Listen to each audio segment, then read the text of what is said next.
Halo teman-teman semua, perkenalkan nama saya Kansa Azmi Aulia dengan NIM 2351 2030 1111 039 dari kelas C5. Pada kesempatan kali ini, saya akan membahas apa saja ragam dari disabilitas. Berikut ini adalah jenis-jenis disabilitas yang akan kita bahas satu persatu. Yuk kita mulai. Yang pertama yaitu special education, learning disabilities atau kesulitan belajar.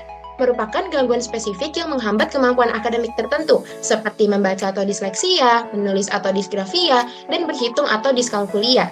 Kondisi ini bukan karena anak kurang cerdas, malas, atau mengalami gangguan sensorik, namun karena cara kerja otaknya memproses informasi secara berbeda.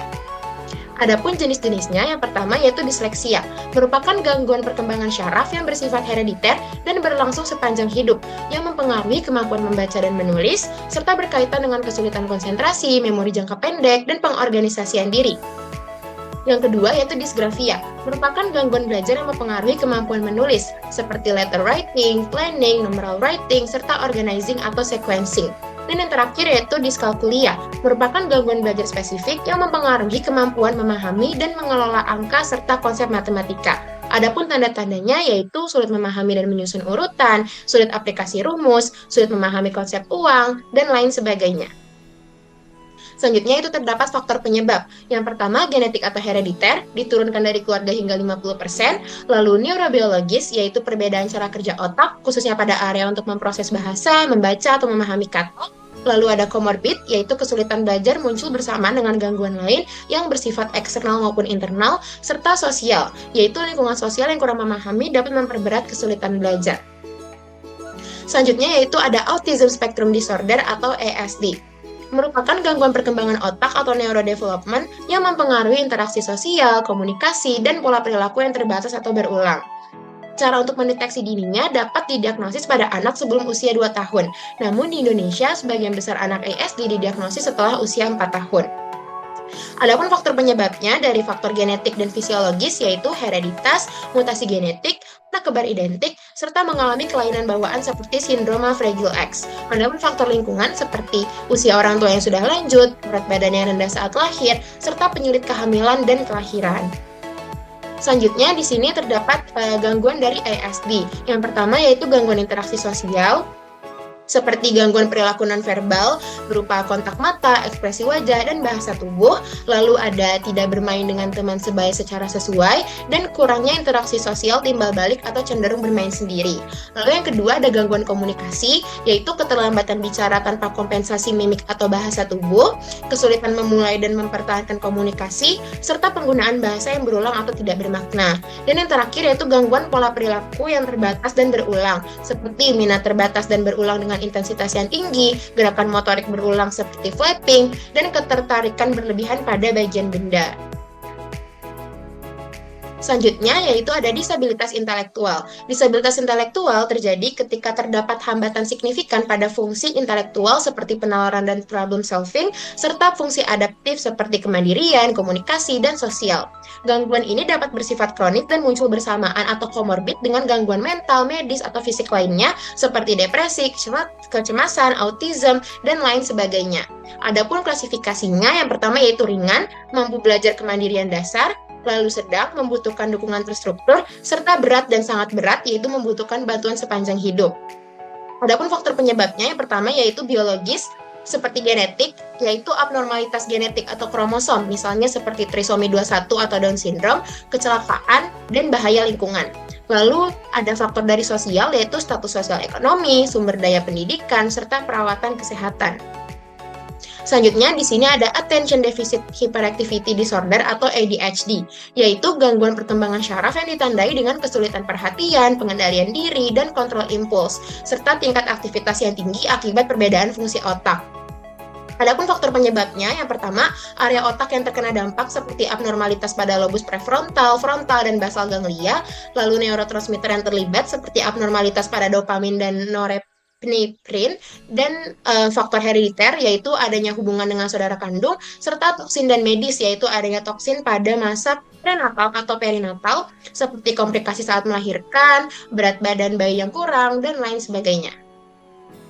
Selanjutnya di sini ada tipe-tipe dari ADHD. Yang pertama yaitu inattentive, seperti mudah terdistraksi dengan stimulus lain, sering lupa dan sulit mengikuti arahan, serta sulit mengorganisir serta menyelesaikan tugas.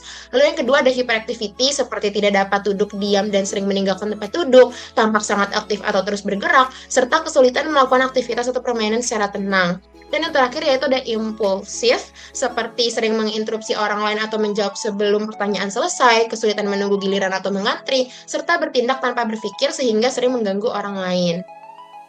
Selanjutnya di sini ada disabilitas tunanetra, yaitu kondisi keterbatasan penglihatan yang tidak dapat diperbaiki secara optimal meskipun telah menggunakan kacamata atau alat bantu lainnya.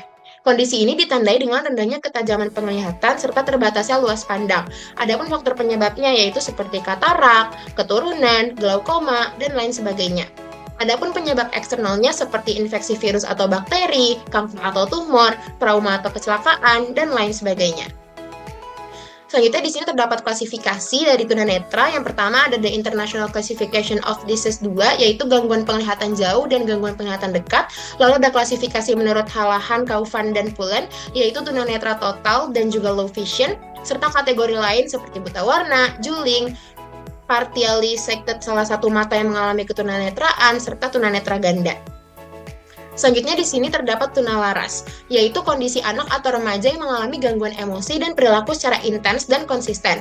Adapun karakteristiknya yang pertama, intelijensi dan prestasi, seperti IQ berkisar angka 90, lalu beberapa IQ yang di bawah rata-rata atau 90 itu menunjukkan kemampuan yang lebih rendah dalam menyelesaikan tugas, serta cenderung tidak berprestasi di sekolah.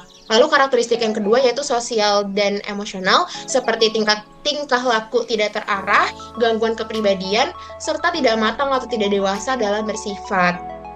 Lalu adapun klasifikasi menurut Hallahan dan kawan-kawan yang terdiri dari dua jenis. Yang pertama itu externalizing behavior atau tingkah laku yang melibatkan sikap melawan atau menentang orang lain.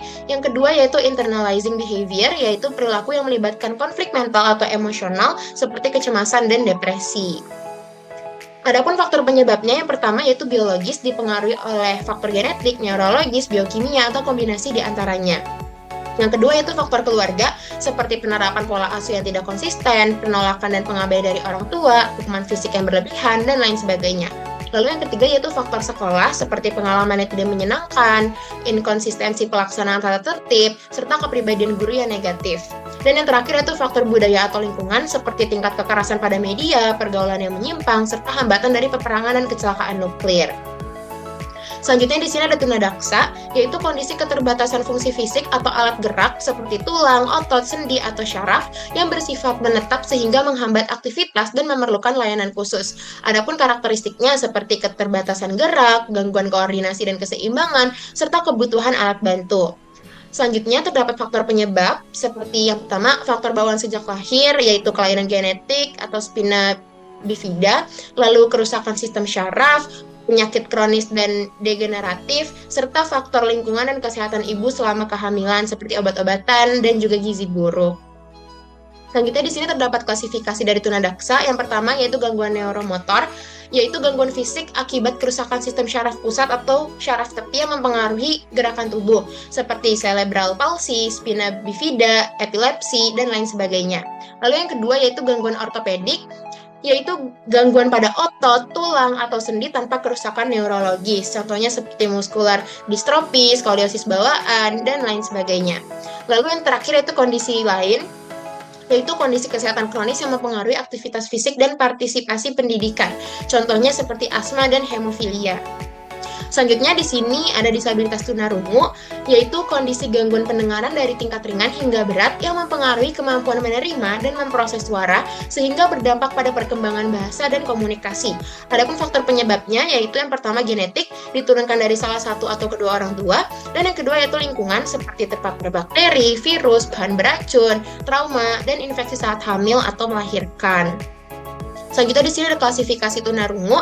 Yang pertama berdasarkan tingkat gangguan pendengaran yang terdiri dari pertama hard of hearing, yaitu gangguan pendengaran ringan hingga sedang yang masih dapat berkomunikasi secara verbal dengan alat bantu, dan yang kedua yaitu deaf atau tuli, yaitu kehilangan pendengaran berat total yang umumnya menggunakan bahasa isyarat.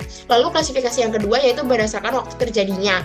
Di sini terdapat congenital deaf, adventitious deaf, prelingual deafness, serta postlingual deafness. Selanjutnya di sini terdapat tunawicara, yaitu hambatan komunikasi verbal baik dalam produksi suara, artikulasi, kelancaran bicara, maupun penggunaan bahasa. Adapun faktor penyebabnya, yang pertama itu faktor sentral atau berkaitan dengan susunan syaraf pusat, seperti gangguan fungsi kognitif, ketidakmampuan berbahasa spesifik, autisme, serta keterbelakangan mental. Lalu faktor yang kedua yaitu periferal atau berhubungan dengan gangguan sensorik atau fisik, seperti gangguan pendengaran, gangguan penglihatan, serta gangguan motorik yang berhubungan dengan bicara. Selanjutnya di sini ada klasifikasi tunawicara. Yang pertama yaitu kelainan komunikasi yang terdiri dari dua jenis, yaitu kelainan bicara dan kelainan bahasa.